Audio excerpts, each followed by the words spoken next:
As eleições de outubro de 2024 para as prefeituras brasileiras é uma boa oportunidade de nós começarmos a enfrentar de maneira local os impactos das mudanças climáticas. Então, eu gostaria de sugerir aqui a vocês alguns critérios a partir dos quais cada um de nós pode escolher melhor o prefeito para as nossas cidades.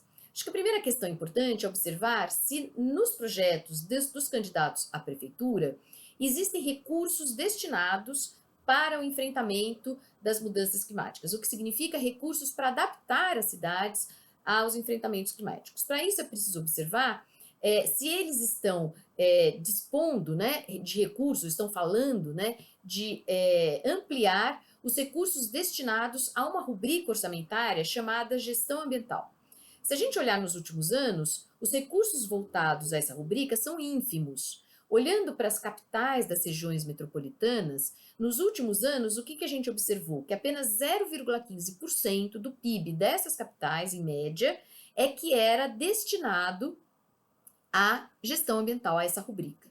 Portanto, é preciso, para adaptar as cidades às mudanças climáticas, a esses eventos extremos, é preciso que haja recursos orçamentários. Então, estar muito atento para saber se os candidatos à prefeitura mencionam orçamento para o enfrentamento das mudanças climáticas. O segundo aspecto é se ele tem no horizonte a possibilidade de pensar e propor planejamentos regionais. Nós sabemos que as questões climáticas não se reduzem aos limites administrativos dos municípios. Hoje no Brasil, nós temos em torno de 330 consórcios finalitários. O que é isso? Né? São municípios que se articulam para enfrentar determinadas questões. Né? No caso dos finalitários, nós temos única e exclusivamente 6% desses consórcios, em torno de 330, né, no total, apenas 6% tem a questão do meio ambiente como seu objeto.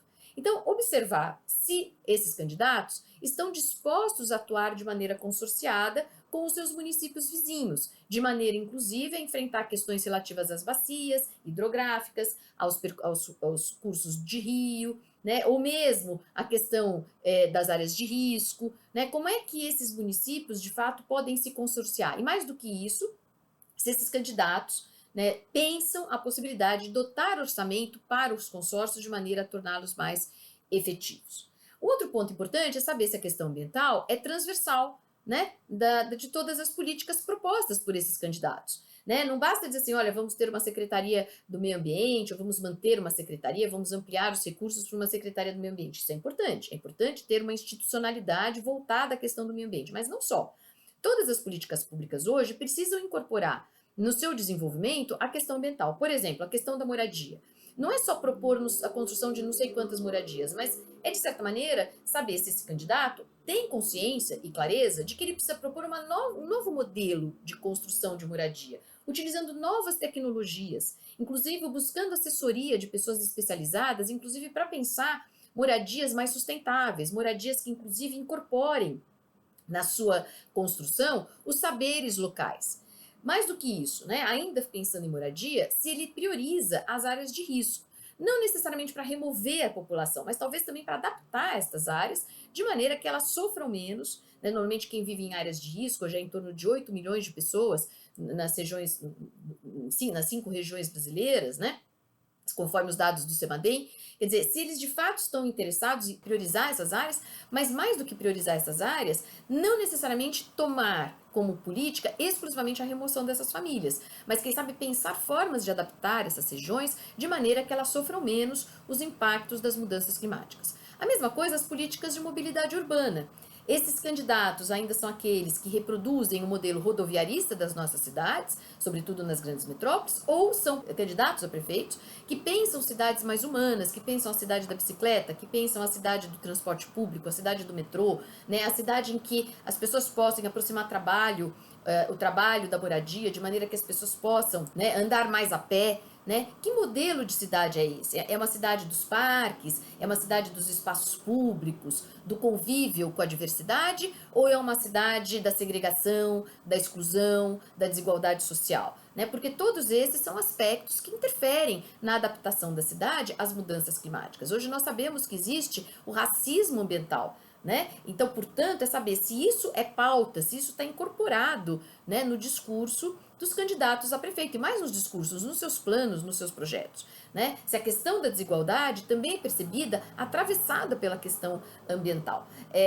Portanto, é preciso estar atento para esses aspectos, né? No sentido mais amplo, é preciso perceber se esses candidatos, a rigor, estão associados a essas novas formas de se pensar a cidade adaptada às mudanças climáticas e, portanto, estão articulados com partidos que têm isso nos seus programas, partidos verdes ou movimentos sociais ambientalistas, a especialistas ligados a essa área, ou estão associados, por exemplo, a partidos políticos ou a atores políticos do mercado imobiliário, né, cujo único objetivo é extrair mais-valia urbana, transformar a produção do espaço urbano em riqueza, canalizada exclusivamente para determinados grupos sociais. É isto que está em jogo agora nas eleições de 2024. Né? Nós não precisamos de grandes ações internacionais para enfrentar as mudanças climáticas. Nós podemos começar a enfrentar a adaptação das nossas cidades no momento em que nós colocamos o nosso voto na urna para eleger os prefeitos das nossas cidades, agora em 2024. Então eu trouxe aqui para vocês alguns critérios que eu espero, né, sejam relevantes para orientar o seu voto agora em outubro.